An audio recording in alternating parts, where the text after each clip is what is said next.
Hello dear students, I am Lovely Chaudhary. Welcome to EduRudram Success Classes.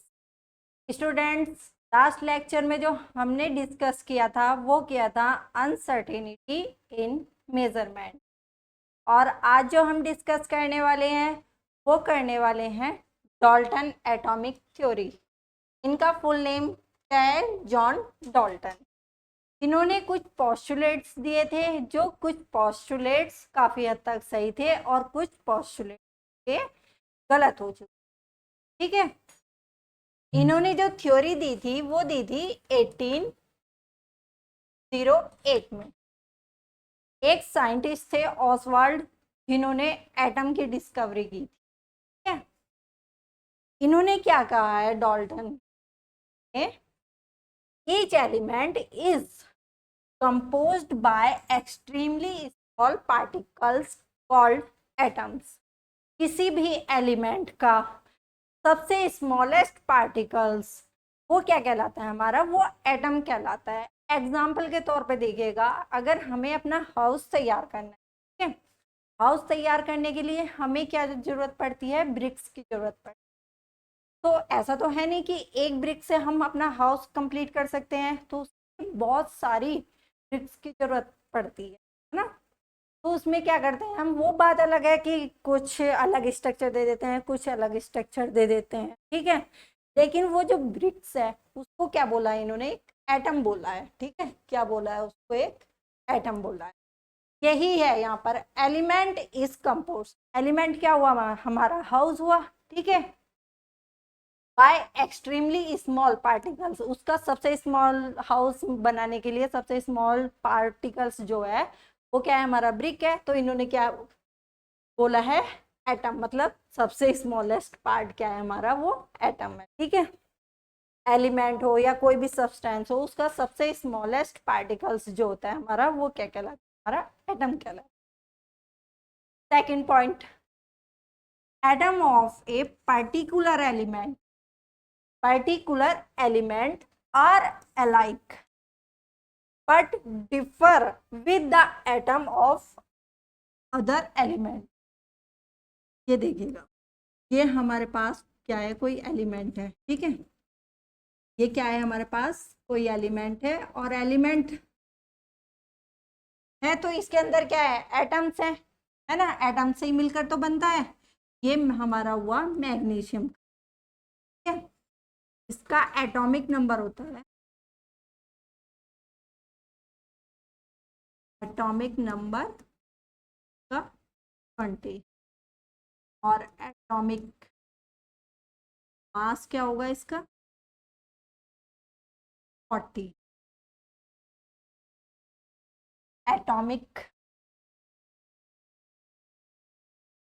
Number क्या होगा? 20 होगा, और atomic mass क्या होगा? हमारा 40 होगा। इसके जितने भी एटम्स हैं, ये वाला एटम्स ले लो, ये एटम्स ले लो, ये एटम्स ले लो, ये आपस में क्या होंगे? बिल्कुल सेम होंगे।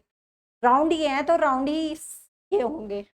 ठीक है, वेट अगर इनका एटॉमिक नंबर 20 है और एटॉमिक मास 40 है तो सबका यही होगा। ठीक है, बिल्कुल प्रॉपर्टीज जो होंगी एक एटम की दूसरे एटम से बिल्कुल सेम प्रॉपर्टीज होंगी। यही पॉइंट यहाँ पर लिखा हुआ है, atoms of a particular element are all alike. But अगर हम यहाँ पर दूसरा एलिमेंट ले लेते हैं, ठीक है, कौन सा एलिमेंट ले? कोई सा भी दूसरा ले लो। अगर हमने यहाँ पर सोडियम ले लिया, ठीक है, तो उसका एटॉमिक नंबर क्या होगा? एटॉमिक नंबर क्या होगा उसका? 11। एंड एटॉमिक मास क्या होगा उसका?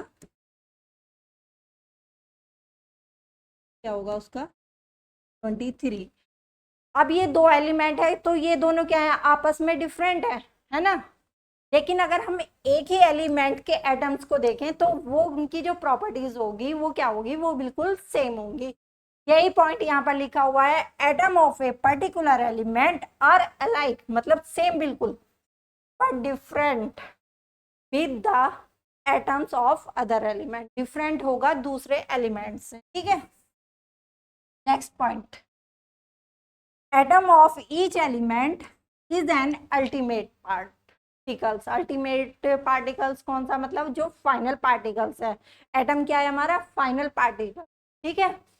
And has a characteristic mass but is structureless. उसका जो मास होता है वो कैसा होता है, कैरेक्टरिस्टिक है, ठीक है। कार्बन प्लस ऑक्सीजन बना लिया हमने क्या, कार्बन डाइऑक्साइड। यहाँ पर कार्बन के कितने एटम है, एक। यहाँ पर भी कितने हैं, एक। ये कौन सी साइड होती है हमारी, रिएक्टेंट साइड। जिनकी हम रिएक्शन कराते हैं उसे बोलते हैं रिएक्टेंट, और जो हमारे पास बनकर आता है उसे बोलते हैं हम प्रोडक्ट, ठीक है। यहाँ पर ऑक्सीजन के कितने एटम है, 2, और यहाँ पर कितने हैं एटम, 2। अगर यहाँ पर कार्बन का मास जो है 12 ग्राम है, तो इधर भी क्या होगा, 12 ग्राम होगा, कोई चेंजेस नहीं होगा इसमें, ठीक है। Atom of each element is an ultimate particle and has a characteristic mass but is structureless. वो स्ट्रक्चरलेस होता है लेकिन मास जो होता है उसका वो कैरेक्टरिस्टिक है। अगर कार्बन का मास हमारा इधर 12 ग्राम है तो इधर भी 12 ग्राम होगा, प्रोडक्ट की साइड भी कोई चेंज नहीं होगा, ना ही एटॉमिक नंबर चेंज होगा और ना ही मास चेंज होगा उसका, ठीक। क्लियर स्टूडेंट्स, अगर क्लियर है तो कमेंट करके जरूर बता दिया करें। Next point, atom is indestructible. Atom जो होता है हमारा वो क्या होता है, ना तो उसे डिस्ट्रॉय किया जा सकता है और ना ही उसे क्रिएट किया जा सकता है। एटम जो होता है हमारा, ना तो उसे हम डिस्ट्रॉय कर सकते हैं और ना ही उसे हम क्रिएट कर सकते हैं, किसके द्वारा, बाय सिंपल केमिकल रिएक्शन द्वारा, ठीक है। सिंपल रिएक्शन कौन सी होती है हमारी केमिस्ट्री में जो होती है रिएक्शन, वो कौन सी रिएक्शन होती है, वो सिंपल रिएक्शन है। वो बात अलग है कि न्यूक्लियर रिएक्शन में अलग हो जाता है, लेकिन हमारे उसमें सिंपल केमिकल रिएक्शन होता है। तो उसमें सिंपल केमिकल रिएक्शन द्वारा हम ना तो एटम को डिस्ट्रॉय कर सकते हैं और ना ही उसे क्रिएट कर सकते हैं, बना सकते हैं, ठीक है। Next point, atom of an element takes part in chemical reaction to form molecule, ठीक है। एक ये हुआ हमारे पास, प्लस एक ये हुआ, और जब इनकी केमिकल रिएक्शन कराएंगे तो ये कैसा बन, ये बन जाएगा इस, ठीक है। ये क्या हुआ हमारा, ए बी और ए बी, ठीक है। Atom of an element takes parts in chemical reaction of from molecule. ये जब हम रिएक्शन कराते हैं, ठीक है, ए की बी से रिएक्शन कराई तो ये क्या करते हैं, इनके एलिमेंट नहीं, एलिमेंट के अंदर जो एटम होते हैं वो रिएक्शन करते हैं आपस में और बना लेते हैं मॉलिक्यूल, ठीक है।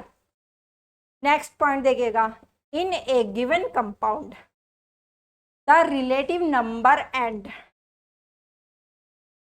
ये देखिएगा हमने ये रिएक्शन लिख दी, ठीक है। वो हाइड्रोजन और ऑक्सीजन की रिएक्शन करा देते हैं तो हमें क्या मिल जाता है, H2O, ठीक है।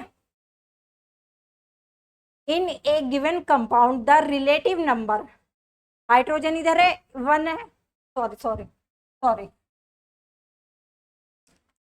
रिएक्शन लिखो यहाँ पर, C+O2 गिव्स CO2, ठीक। यहाँ पर क्या होता है हमारा, कार्बन 1 है तो इधर भी क्या हुआ हमारा, कार्बन 1 है, ठीक है। Relative number and kind of atom are same, मतलब ये कार्बन इधर 1 है तो इधर भी प्रोडक्ट की साइड भी क्या होगा, 1 होगा, ठीक। Atoms of different element combine in fixed ratio of small whole number. इनका जो रेशो होगा वो कैसा होगा, कार्बन 1 है, ठीक है, ऑक्सीजन कितने हैं, 2 है, ठीक। यहाँ पर क्या है, कार्बन 1 है और ऑक्सीजन क्या है, यहाँ पर ऑक्सीजन। इनका जो रेशियो है वो क्या है, वो फिक्स रेशियो है, 1:2। कभी भी इनका ratio whole number, small whole number, कभी भी हाफ में, पौने में, इस तरह से नहीं आएगा, कभी भी हाफ में नहीं आएगा। इनका जो रेशियो आएगा ना वो तो स्मॉल होल नंबर्स में आएगा। पहले उसे क्या बोलते थे, कंपाउंड एटम। ठीक है, इस कार्बन की ऑक्सीजन से रिएक्शन कराई तो उसको क्या बोलते थे हम, कंपाउंड एटम। लेकिन आज के टाइम पर क्या बोलते हैं इसको, मॉलिक्यूल। आज के टाइम में इसको क्या बोलते हैं हम, मॉलिक्यूल। ठीक,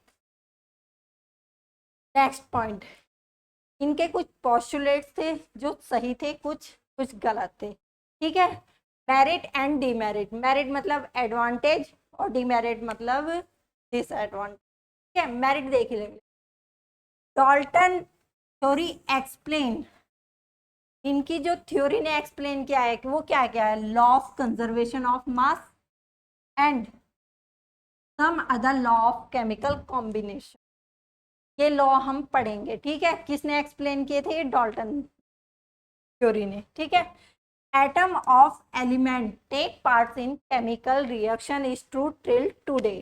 ठीक है, केमिकल रिएक्शन, आज भी ये बात सही है कि एलिमेंट जब हम केमिकल रिएक्शन कराते हैं तो उनके एटम्स ही पार्टिसिपेट करते हैं, मतलब केमिकल रिएक्शन जो करते हैं एलिमेंट के एटम्स ही करते हैं। ठीक है, वो बात आज भी सही है।